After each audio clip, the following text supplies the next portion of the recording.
Assalamualaikum warahmatullahi wabarakatuh. Selamat sore, salam sejahtera untuk kita semua. Salam.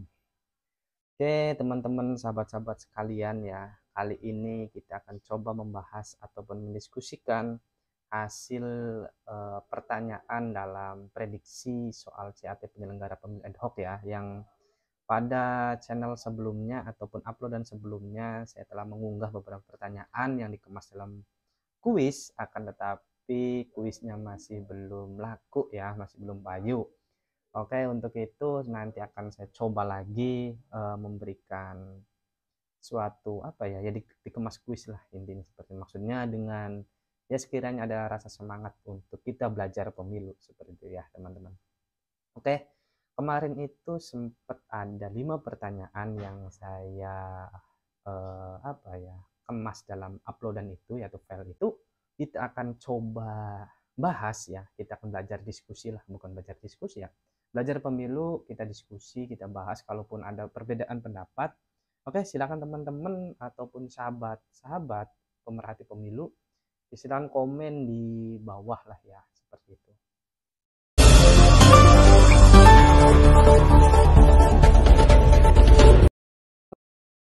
Baik, pertanyaan pertama mengenai kapan pelaksanaan pemilu tahun 2024. Sesuai dengan RDP antara pemerintah dengan DPR beserta pula dengan KPU dan Bawaslu DKPP bahwasanya menyepakati bahwa pelaksanaan pemilu itu dilaksanakan pada tanggal 14 Februari tahun 2024. Kemudian KPU menindaklanjuti dengan ditetapkannya PKPU nomor 3 tahun 2022 mengenai tahapan dan jadwal penyelenggaraan pemilihan umum tahun 2024, yaitu pemungutan suaranya jatuh pada hari Rabu 14 Februari 2024. Kemudian yang kedua, mengenai dasar pelaksanaan pemilu 2024, yaitu ada 4 pilihan.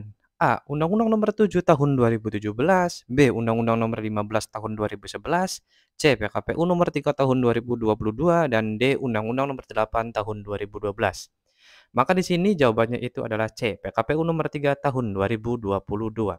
Mengapa?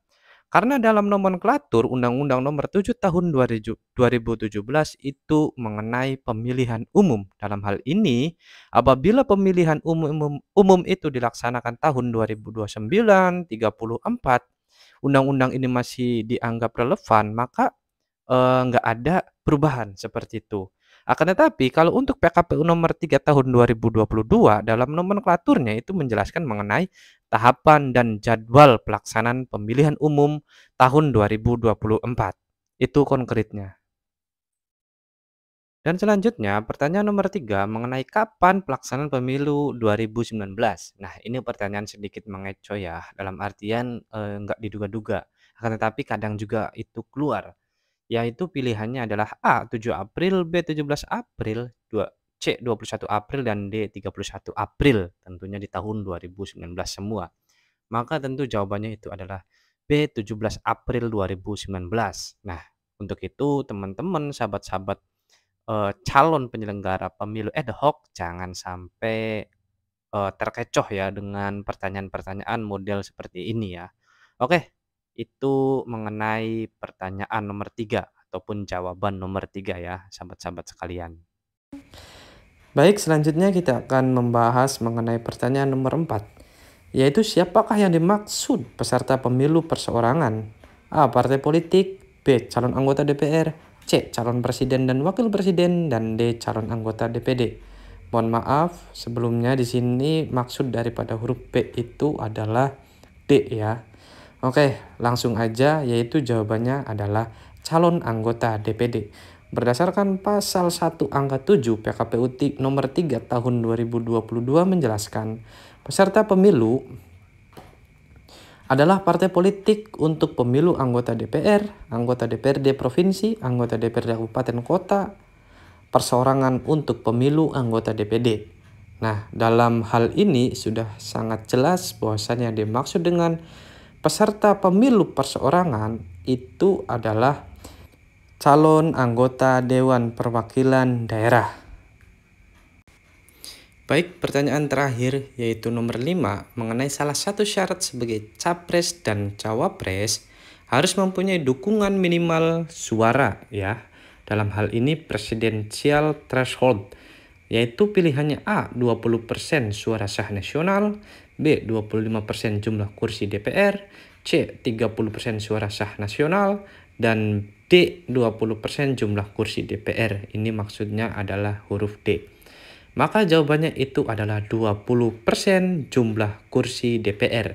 Berdasarkan pasal 222 Undang-Undang Nomor 7 Tahun 2017 menjelaskan, pasangan calon diusulkan oleh partai politik atau gabungan partai politik peserta pemilu yang memenuhi persyaratan perolehan kursi paling sedikit 20% dari jumlah kursi DPR atau memperoleh 25% dari suara sah secara nasional pada pemilu anggota DPR sebelumnya. Maka yang tepat adalah huruf D ya, 20% jumlah kursi DPR. Kalau untuk huruf A sama huruf B ini sesungguhnya itu adalah terbalik ya. Karena 25% itu untuk suara sah nasional dan 20% itu jumlah kursi DPR ya yang ada di Senayan. Terima kasih. Baik, itu sahabat-sahabat sekalian adalah jawaban dari beberapa pertanyaan yang telah disampaikan ya dalam berupa kuis. Oke, untuk itu tetap pantau channel Carta Politika Official ini, akan nanti saya suguhkan berupa prediksi-prediksi soal CAT bagi penyelenggara pemilu ad hoc ya nanti ke depannya. Semoga bermanfaat. Jangan lupa like, subscribe, dan komentar. Terima kasih. Wassalamualaikum warahmatullahi wabarakatuh. Merdeka!